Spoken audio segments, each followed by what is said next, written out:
अस्सलाम वालेकुम। आज का हमारा टॉपिक है मैग्नेटिक फील्ड ऑफ टॉयराइड। हमारा जो प्रीवियस लेक्चर था उसमें हमने सोलेनॉइड पढ़ा था। सोलेनॉइड एक हेलिकल वायर थी। इस हेलिकल वायर को अगर आप बेंड कर दें तो एक टॉयराइड बन जाएगा। आप ये कह लो कि एक आपके पास ये सिलेंडर है, इसके ऊपर वायर बाउंड की गई है और ये जो वायर बाउंड करेंगे ये आपके पास हेलिकल शेप की बन जाएगी। इसको आप बेंड कर दें, इसको जैसे ही आप बेंड करें तो आपके पास टॉयराइड बनेगा। तो सोलेनॉइड किस तरह से था जी? सोलेनॉइड आपके पास एक स्प्रिंग की तरह की वायर हमने बनाई थी। अब आप क्या करो, इसमें से करंट का फ़्लो करवाया था। जब करंट का फ़्लो होगा तो करंट के फ़्लो की वजह से मैग्नेटिक फील्ड बनेगी।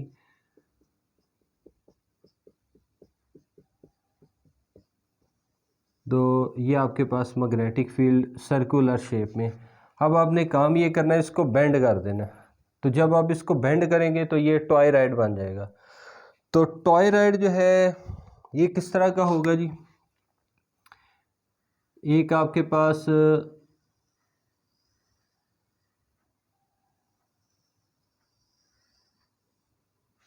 इसको बेंड करना है, इसमें से करंट का फ्लो होगा। पहले इसमें वायर जो है वो बाउंड कर दें। तो ये आपके पास जो है ना, ये वायर है।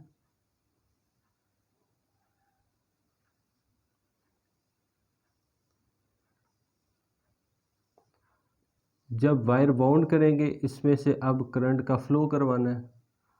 तो जब करंट का फ़्लो होगा तो मैग्नेटिक फील्ड बन जाएगी और ये वायर यहाँ से फिर बाहर आ रही है, ये करंट बाहर आ रहा है। तो यहाँ से जैसे ही करंट होगा, इनसाइड करंट क्या हो रहा है, अब यहाँ से करंट एंटर हो रहा है और यहाँ से ऐसे बाहर आ रहा है। तो जब यहाँ से करंट एंटर होगा फिर यहाँ से करंट बाहर आ जाएगा, ये आपके पास करंट की डायरेक्शन हो जाएगी और करंट के फ़्लो की वजह से मैग्नेटिक फील्ड प्रोड्यूस होगी। अब अगर हम इसका क्रॉस सेक्शनल पोर्शन देखें तो इसमें क्या होगा जी? ये जो आपके पास सोलेनॉइड का अंदर वाला हिस्सा होगा, इससे करंट जो है वो बाहर की तरफ आ रही है और बाहर वाले हिस्से में करंट जो है वो एंटर हो रही है, यहाँ से करंट बाहर आ रही है और फिर बाहर ये जो ये वाला पार्ट है यहाँ से करंट एंटर हो रही है। तो जहाँ से करंट बाहर निकलेगी इसको हम लिखेंगे डॉट से। तो यहाँ पे डॉट, इधर डॉट,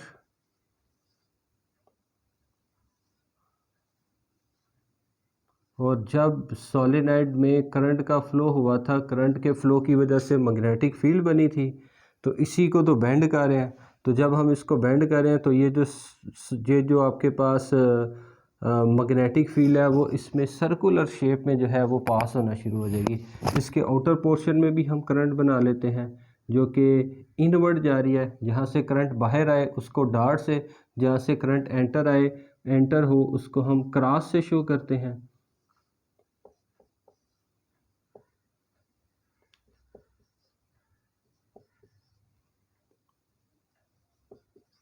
और करंट के फ़्लो की वजह से जो मैग्नेटिक फील्ड बननी है ये कंसेंट्रिक सर्कल में बनेगी। तो यहाँ से जो मैग्नेटिक फील्ड, ये करंट का फ़्लो हुआ, करंट के फ़्लो की वजह से मैग्नेटिक फील्ड बनेगी सर्कुलर शेप में। तो यहाँ पे मैग्नेटिक फील्ड हम बना लेते हैं, ये सर्कुलर शेप में मैग्नेटिक फील्ड।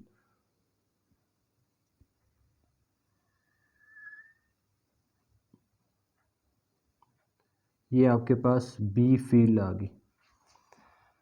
तो इसको हमने लिखना किस तरह से होगा जी?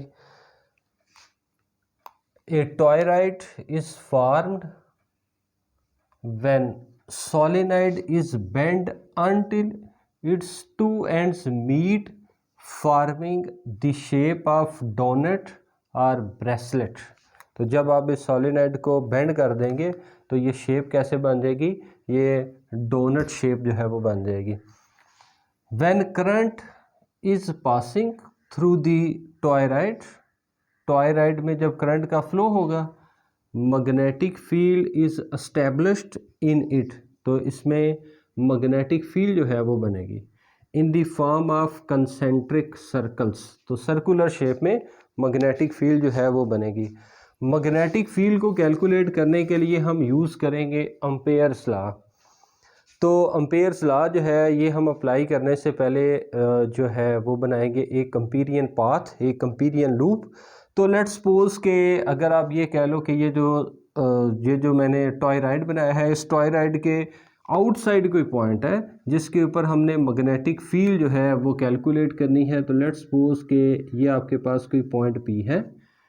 ये जो टॉयराइड है, इस टॉयराइड का जो इनर रेडियस है इसको आप कह दो ए, आउटर रेडियस जो है इसको आप नाम दे दें बी का। और ये जो टॉयराइड के आउटसाइड मैंने कोई पॉइंट लिया है जिसके ऊपर मुझे कैलकुलेट करना है मैग्नेटिक फील्ड। और मैग्नेटिक फील्ड कैलकुलेट करने के लिए हम बनाएंगे एक एम्पीरियन पाथ, और एम्पीरियन पाथ जो है ये एक सर्कुलर पाथ बन जाएगा यहाँ पे। अब ये जो सर्कुलर पाथ बन गया, इस सर्कुलर पाथ के ऊपर आपने मैग्नेटिक फील्ड जो है वो कैलकुलेट करनी है। तो सबसे पहले हम मैग्नेटिक फील्ड कैलकुलेट कर रहे हैं outside, at outside.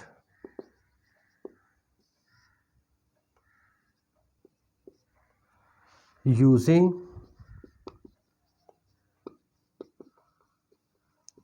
Ampere's law. Ampere's law आ जाएगा integral close integral B dot D L equal to mu naught into I. I मतलब करंट इनक्लोज्ड, और ये करंट इनक्लोज किस में, इस एम्पीरियन पाथ में।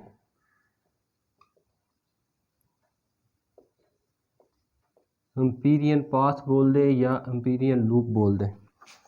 इसको आप ओपन करें, close integral B D L into cos theta.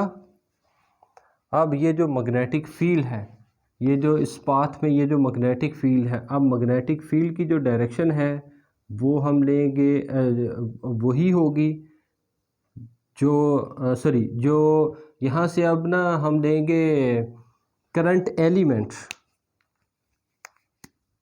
नहीं, पाथ एलिमेंट। तो पाथ लेंथ आपने डिफाइन कर लेनी है। ये जो पाथ लेंथ है इसको आप नाम दे दो डी एल। तो जो पाथ लेंथ है डी एल, जो पाथ लेंथ की डायरेक्शन हम कौन सी कंसिडर करेंगे, जो मैग्नेटिक फील्ड की डायरेक्शन है। तो B dot D L into cos theta, theta की जगह पे 0 equal to mu naught multiply by current enclosed. तो करंट इनक्लोज जो है आई, अगर हम ये कह लें कि यहाँ पे करंट पास हो रहा है, इस रीजन तक करंट आ रहा है, लेकिन करंट तो है ही इतने रीजन में, इस रीजन में करंट है, यहाँ पे करंट आएगा नहीं। तो ये जो आई करंट है ना ये आपके पास 0 हो जाएगा। और कास 0 जो है ये 1 के बराबर है बी इंटू डी एल। अब ये जो डी एल है, सेंटर से पी पॉइंट तक का जो डिस्टेंस है इसको हम नाम दे देते हैं स्मॉल आर का। तो आपके पास ये जो डी एल होगा, इस डी एल की वैल्यू आ जाएगी close integral D L equal to 2 pi into small R. तो यहाँ पे वैल्यू आ जाएगी 2 pi into small R equal to mu naught multiply by current enclose. अब करंट इनक्लोज जो है ना इसकी वैल्यू है नहीं है, करंट इतने पोर्शन में है, आउटसाइड तो करंट है ही नहीं है। तो आई की वैल्यू जो है वो आप यहाँ पे कंसिडर करें, बल्कि कंसिडर क्या करनी है, ये है ही 0। तो ये आपके पास वैल्यू 0। तो यहाँ पे म्यू नॉट 2 पाई आर ये 0 हो नहीं सकता। तो बी जो है वो मस्ट बी इक्वल टू 0 है।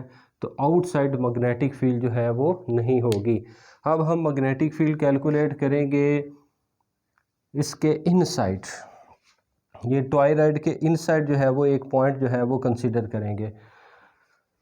नेक्स्ट जी, आउटसाइड की बजाय इनसाइड। ये आपके पास केस नंबर 2 है, पहले केस नंबर 1 फिर अब case number 2। Inside magnetic field calculate करने के लिए अब ये जो टॉयराइड के सेंट्रल पोर्शन में एक कोई पॉइंट ड्रा कर लें। लेट्स सपोज ये आपके पास कोई पॉइंट है, इस पॉइंट को इनक्लोज कर दें एम्पीरियन पाथ में। तो ये जो आपके पास एम्पीरियन पाथ होगा, लेट्स सपोज अब ये बन गया आर डैश। तो इस केस में आप देखो, using Ampere's law B dot D L equal to mu naught multiply by current enclose. तो यहाँ से फिर आपने क्या करना है, एक लेंथ एलिमेंट निकालना है डी एल। इस लेंथ एलिमेंट की डायरेक्शन मैग्नेटिक फील्ड की direction cos 0 1 B into integral D L. अब डी एल किसके बराबर होगा, 2 पाई आर डैश। तो यहाँ पे हमने नाम क्या रख लिया, आर डैश। अब इनर पोर्शन जो है ना, यहाँ पे इस जगह पे भी करंट की वैल्यू नहीं होगी, तो आई की वैल्यू आपके पास यहाँ पे आ जाएगी 0। तो B into 2 pi R dash, 2 pi R dash, 2 pi R dash 0 हो नहीं सकता। तो करंट जो है चूँकि राइट साइड पे 0 है, तो बी की वैल्यू मस्ट बी 0 होगी। यानी ये जो टॉयराइड हम बनाएंगे, इसके आउटसाइड और इनसाइड जो है मैग्नेटिक फील्ड की वैल्यू आ गई 0। अब हमने कैलकुलेट करना है मैग्नेटिक फील्ड। ये जो आपके पास कर्ल्स बनेंगे, तो टॉयराइड के अंदर मैग्नेटिक फील्ड जो है, टॉयराइड का जो इनर पोर्शन होगा, इसमें मैग्नेटिक फील्ड जो है वो कितनी होगी। तो इंटीरियर ऑफ टॉयराइड में मैग्नेटिक फील्ड कैलकुलेट करनी है। तो इसके लिए हम नेक्स्ट स्टेप ये करेंगे, यहाँ पे दोबारा से एक ये जो मैग्नेटिक फील्ड बनी हुई है, इस मैग्नेटिक फील्ड के ऊपर आप कोई एक पॉइंट P बना लें, और ये जो पॉइंट P है इसके ऊपर हमने मैग्नेटिक फील्ड कैलकुलेट करनी है। मैग्नेटिक फील्ड कैलकुलेट करने के लिए हम बनाएंगे एक एम्पीरियन पाथ बनाएंगे। अब इस पॉइंट के ऊपर, इस एम्पीरियन पाथ के अंदर हमने लेंथ एलिमेंट लेना है। इस लेंथ एलिमेंट की डायरेक्शन मैग्नेटिक फील्ड की डायरेक्शन में आएगी, और जो मैग्नेटिक फील्ड है, मैग्नेटिक फील्ड बी और ये जो पाथ एलिमेंट है, ये अब सेम डायरेक्शन में होंगी at interior of toroid. Magnetic field at interior of toroid using Ampere's law. तो अम्पेयर्स लॉ जो है वो है close integral B dot D L equals to mu naught multiply by current enclosed. Open कर लें जी लेफ्ट हैंड साइड को, B dot D L की जगह हम लिखेंगे B D L into cos theta, और थीटा की जगह पे 0 equal to mu naught multiply by current enclosed. अब जो हमारा करंट इनक्लोज्ड होगा, ये क्या बनेगा। अच्छा, ये जो मैंने एम्पीरियन पाथ जो है बनाया है इनसाइड, इस एम्पीरियन पाथ को हम कह लेते हैं कि एम्पीरियन पाथ जो है, ये जिस डिस्टेंस पे है सेंटर से, इसका नाम है कैपिटल आर। तो ये आपके पास कैपिटल आर आ गया। और ये जो आपके पास डी एल बनेंगे, ये जो बहुत सारे डी एल, इनको अगर हम कंबाइन करें तो ये क्या बनेगा, ये पूरा एक सर्कल बनेगा। अब हमें ये पता चल गया integral D L equal to 2 pi into capital R. तो ये वैल्यू आ जाएगी डी एल की। अब हम ये कहते हैं let small I is the current passing through each turn of toroid and we have n number of turns, so total current enclosed is n into I। तो ये आपके पास जो करंट इनक्लोज होगा इसकी वैल्यू क्या आ जाएगी, n इंटू आई। एक turn में करंट आई है तो n नंबर ऑफ टर्न्स में करंट कितना हो जाएगा, वो n आई आ जाएगा। तो ये जो आपके पास इक्वेशन है इसको आप लिख लें b integral dl equal to mu naught multiply by current enclosed n into small I. और उसके बाद